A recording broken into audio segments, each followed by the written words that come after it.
I heard a story that you just like walked on the Paramount lot and like were looking for a job and like you basically trespassed onto the lot and like wanted to get hired. Is that true? It's true. But I came out to California on the 27th of June, and my mom and dad gave me 2 weeks to become a movie star. And it seemed like enough time. Mine gave me a year. Oh, wow. You're lucky. A year seems like luxury to 2 weeks. Wow. You got 25 2 weeks. Wow. Pretty good that's cool. Yeah, I got 1 2-week period. And I just went crazy hustling.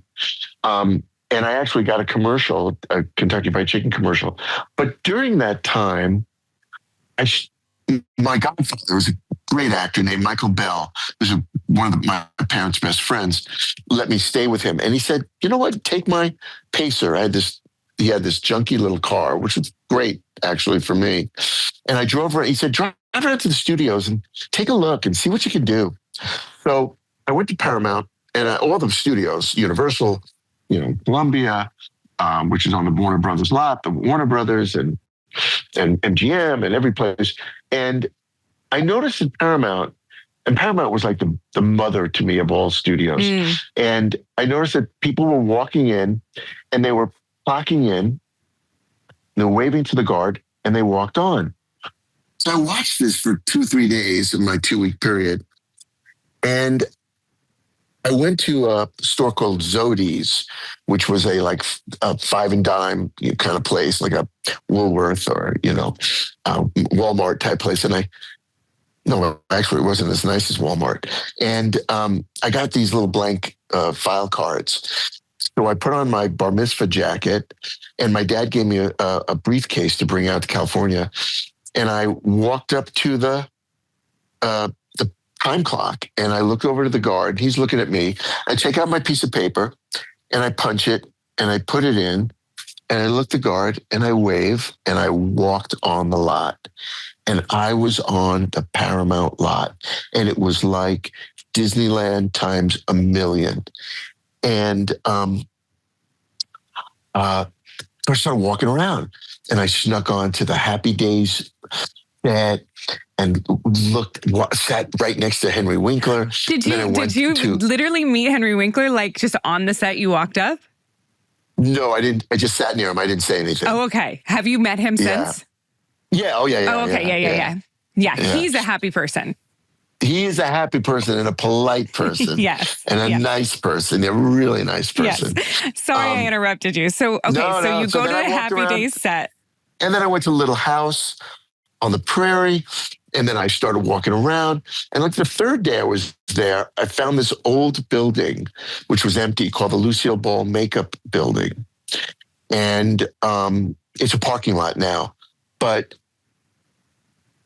I went up and down, and there were all these empty offices, and my dad was an electrical engineer.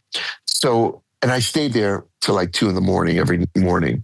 So I went to there's a stage, which is the water stage, where they can fill up the stage with water and float a boat and all that. So I found a phone. They always had 2 or 3 phones, on the stands, as you know. So I took one of the phones off, and I threw the receiver up, and I got it caught in the window, and I pulled it up, and I put a phone in there. And then I went to what was Bing Crosby Productions in those days. And he was the first guy to start using golf carts as a way to get around the lot, because he was a golfer. Yeah, interesting. So I took one of his golf carts at night, and before props closed, I went in there and I gave a phony requisition form, got furniture, brought it up to my office, and I had an office at Paramount. And I would sneak in every day for 2 weeks with my fake card, and I would go to my office and make phone calls. And there was a really big casting director that I would call his assistant from my phone and tell her to go to Happy Day set because they needed her. And then I would sneak on there, and he would throw me out. And his name was Hoyt Bowers. And then finally he said, look, if you stop doing this, I'll give you 10 minutes and talk to you. And then my parents let me stay for another 2 months. And he called. He told there was a casting director named Fran Bascom over at MTM. He called her and said, "Go over there and don't." And I jumped on his desk, by the way, and started like dancing on his desk. And he's like, "You can't do that at her desk." And then I got my first. I had a one line in this movie called Roller Coaster, and then I got a little job in a TV movie, and then I kept going, and then I kept the office for like 3 years. Well, how is it that nobody realized that you just like commandeered an office at Paramount? It was so cool. Well, there were no computers then. There were no cell phones then. Right. And people were more caring, or they were more personal. And I'm sure there were people like definitely at the commissary. They knew that I wasn't supposed to be there because you always had a little. Most people didn't pay cash. They had like a card that they would punch, and I would always pay cash, and they knew it, but they were like I ran it like one day I was on the Western Street, the New York Street, and Faye Dunaway was doing a scene. And I told the operator at Paramount that I could get her a photograph of John Wayne signed. And I was standing around in my sport coat, and she was angry about something, and she thought that I worked at the studio. So she goes, "Come over here." And she had something to say. And I said, "Yeah," and I started talking to her, and she goes, You don't work here, do you?" And I said, "No." She said, "I won't tell anybody. But what are you doing here?" I said, I'm trying to be an actor and, being around. And do you know John Wayne?" And she's like, "Yeah." I go, "Could you get me a picture of John Wayne?" And she said, "No, I can't. I'll give you a picture of me. I could sign it, but no. And I'm not going to give you John's the Duke's picture or whatever." So I had an incredible amount of experiences there. I'd go to the sauna with Michael Landon and his crew and all the guys. And the first time I was in there with them, because I wanted to listen to what they were saying, I fainted because I'd never been in a sauna before.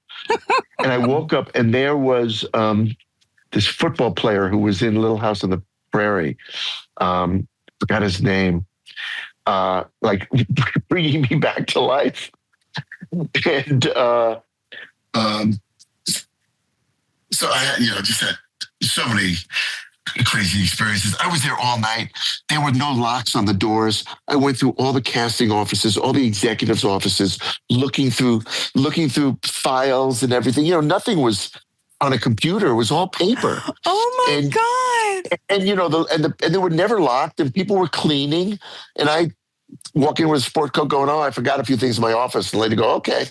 And I'd sit at the desk, and just go through projects and stuff. It was crazy what I did. Crazy. It is crazy. Yeah. But it's absolutely amazing. I feel like it's a movie. Yeah. A lot of people have talked to me about it because it is really Horatio Alger and about the fun of Hollywood and getting your dreams done and doing the impossible and doing what you're not supposed to do. It was all of that. And I got really lucky, I got lucky that my story turned out this way, that we're talking and I have a career. Because there's so many people that, do all kinds of crazy things and don't get in.